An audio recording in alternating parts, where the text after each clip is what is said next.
ಬೆಂಗಳೂರಿನಲ್ಲಿ ಎಲ್ಲೆಂದರಲ್ಲಿ ಯಮಗುಂಡಿಗಳು ಕಾಣಸಿಗ್ತಾ ಇವೆ. ಗಡುವು ಮುಗಿದಿದ್ರೂ ಕೂಡ ಗಡದ್ ನಿದ್ದೆಯಲ್ಲಿದೆ ಬಿಬಿಎಂಪಿ. ನಗರದ ಹಲವು ರಸ್ತೆಗಳಲ್ಲಿ ಇನ್ನೂ ಕೂಡ ಡೆಡ್ಲಿ ಗುಂಡಿಗಳು ಬಲಿಗಾಗಿ ಬಾಯ್ತೆರೆದು ಕುಳಿತಿವೆ. ಬೆಂಗಳೂರಿನ ಶಾಂತಿನಗರದಲ್ಲೂ ಕೂಡ ರಸ್ತೆಯ ಗುಂಡಿ ಅವಾಂತರವನ್ನೇ ಸೃಷ್ಟಿಸ್ತಾ ಇದೆ. ಈ ಹಿಂದೆ ನವೆಂಬರ್ 30 ಒಳಗೆ ಗುಂಡಿ ಮುಚ್ತೀವಿ ಅಂತ ಹೇಳಿ ಒಂದು ಡೆಡ್ಲೈನ್ ಇತ್ತು. ಸೊ ಅದಾದ ನಂತರ ಅದೇನೋ ಕಾರಣಾಂತರಗಳಿಂದ ಮತ್ತೆ 31ಕ್ಕೆ ಹೋಯಿತು. ಅಂದರೆ ಡಿಸೆಂಬರ್ 31ರವರೆಗೆ ಟೈಮ್ ಕೊಡಿ, ನಾವೆಲ್ಲ ಗುಂಡಿಗಳನ್ನು ಮುಚ್ಚಾಕ್ತೀವಿ ಅಂತೇಳಿ. ಬಹುಶಃ ಅವರಿಗೆ ಇನ್ನೂ ಡಿಸೆಂಬರ್ 31 ಬಂದಿಲ್ಲ ಅನಿಸುತ್ತೆ. ಇನ್ನೂ ಕೂಡ ಗುಂಡಿಗಳನ್ನು ಮುಚ್ಚಿಲ್ಲ. ಅದೇ ಒಂದು ಗುಂಡಿಗಳಲ್ಲಿ ದಿನನಿತ್ಯ ಸರ್ಕಸ್ ಮಾಡಿಕೊಂಡು ಪಾಪ ವಾಹನ ಸವಾರರು ಓಡಾಡುವಂಥ ಒಂದು ದುಸ್ಥಿತಿ ನಿರ್ಮಾಣವಾಗಿದೆ. ಸ್ವತಃ ಬಿಬಿಎಂಪಿ ಕಮಿಷನರ್ ತುಷಾರ್ ಗಿರಿನಾಥ್ ಅವರು ವಾಗ್ದಾನ ಕೊಟ್ಟಿದ್ರು. ಬಟ್ ಡೆಡ್ಲೈನ್ ಮುಗಿದ್ರೂ ಕೂಡ ಕ್ಯಾರೆ ಅಂತಿಲ್ಲ ಅಧಿಕಾರಿಗಳು.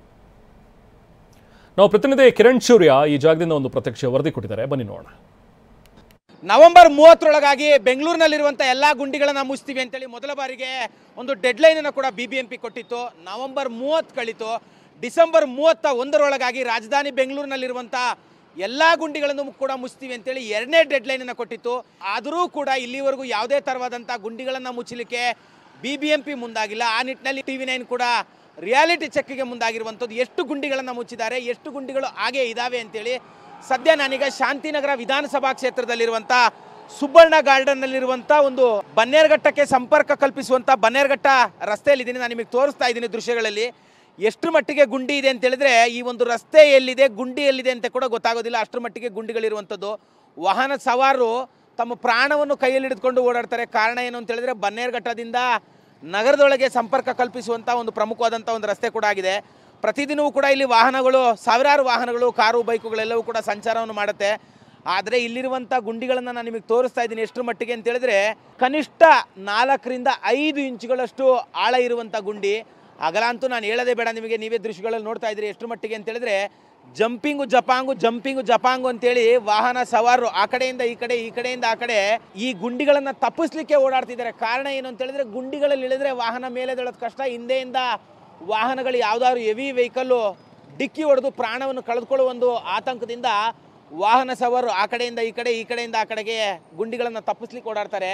ಹಿಂದೆಯಿಂದ ಹೆವಿ ಮೂಮೆಂಟ್ನ ಒಂದು ವೆಹಿಕಲ್ಗಳು ಕೂಡ ಓಡಾಡ್ತಿರುತ್ತೆ. ಈ ಒಂದು ರಸ್ತೆಯಲ್ಲಿ ಸಾಕಷ್ಟು ಆಟೋ, ಕಾರು, ಕ್ಯಾಬು ಈ ಥರದ್ದೆಲ್ಲವೂ ಕೂಡ ಓಡಾಡೋದ್ರಿಂದ ಈ ಒಂದು ರಸ್ತೆಯಲ್ಲಿ ಈ ಗುಂಡಿಗಳಂದರೆ ಸುಮಾರು 7-8 ವರ್ಷಗಳಿಂದಲೂ ಕೂಡ ಈ ಗುಂಡಿ ಇದೇ ಥರವಾಗಿದೆ. ಈ ಅಕ್ಕಪಕ್ಕದಲ್ಲಿರುವಂಥ ಟೈಲ್ಸ್ನ ಅಂಗಡಿ ಮಾಲೀಕರೇನಿದ್ದಾರೆ ಅವರು ಈ ಒಂದು ಗುಂಡಿಗಳನ್ನು ಮುಚ್ಚಲಿಕ್ಕೆ ತಮ್ಮ ಅಂಗಡಿಯಲ್ಲಿ ಉಳಿದಿರುವಂಥ ಟೈಲ್ಸ್ನ ಪುಡಿ ಮತ್ತು ಕಲ್ಲಿನ ಪುಡಿಗಳನ್ನು ತಂದು ಹಾಕಿರುವಂಥದ್ದು. ಅಂದರೆ ಗುಂಡಿ ಮುಚ್ಚಲಿಕ್ಕೆ ಸಾಮಾನ್ಯವಾಗಿ ಬಿಬಿಎಂಪಿ ಅವರು ಡಾಂಬರ್ನಿಂದ ಗುಂಡಿ ಮುಚ್ಚಬೇಕಾಗಿತ್ತು.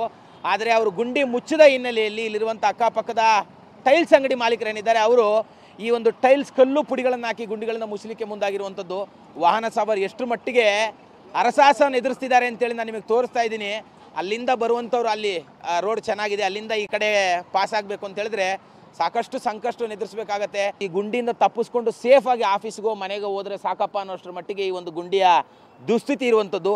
ಬಿಬಿಎಂಪಿ ಕೂಡ ಪ್ರತಿ ವರ್ಷ ಈ ಒಂದು ಗುಂಡಿ ಮುಚ್ಚಲಿಕ್ಕೆ, ರಸ್ತೆಗಳನ್ನು ಹಾಕಲಿಕ್ಕೆ ಸಾವಿರಾರು ಕೋಟಿ ಹಣವನ್ನು ಖರ್ಚು ಮಾಡುತ್ತೆ. ಆದರೆ ಹಣ ಎಲ್ಲೂ ಹೋಗ್ತಿದೆ, ಯಾಕೆ ಅಂತ ಹೇಳಿದ್ರೆ ಇವರು ಸರಿಯಾಗಿ ರಸ್ತೆಯನ್ನು ಮಾಡುವಂಥ ಸಂದರ್ಭದಲ್ಲಿ ಕ್ವಾಲಿಟಿಯಾಗಿ ರಸ್ತೆಯನ್ನು ಮಾಡಿದರೆ ಗುಂಡಿಗಳು ಬೀಳ್ತಾ ಇದ್ದಿಲ್ಲ. ಗುಂಡಿಗಳನ್ನು ಮುಚ್ತೀವಿ ಅಂತೇಳಿ ಸಾವಿರಾರು ಕೋಟಿ ರೂಪಾಯಿ ಹಣವನ್ನು ಬಿಲ್ ಬಿಡುಗಡೆ ಮಾಡಿಸ್ಕೊಳ್ತಾರೆ. ಆದರೆ ಒಂದು ಹಣ ಎಲ್ಲೂ ಹೋಯ್ತು ಅನ್ನೋಂಥದ್ದೇ ಯಕ್ಷ ಪ್ರಶ್ನೆಯಾಗಿ ಉಳಿದಿರುವಂಥದ್ದು. ಕ್ಯಾಮ್ರಾ ಪರ್ಸನ್ ಜಗನ್ ಜೊತೆ ಕಿರಣ್ ಸೂರ್ಯ, TV9 ಬೆಂಗಳೂರು.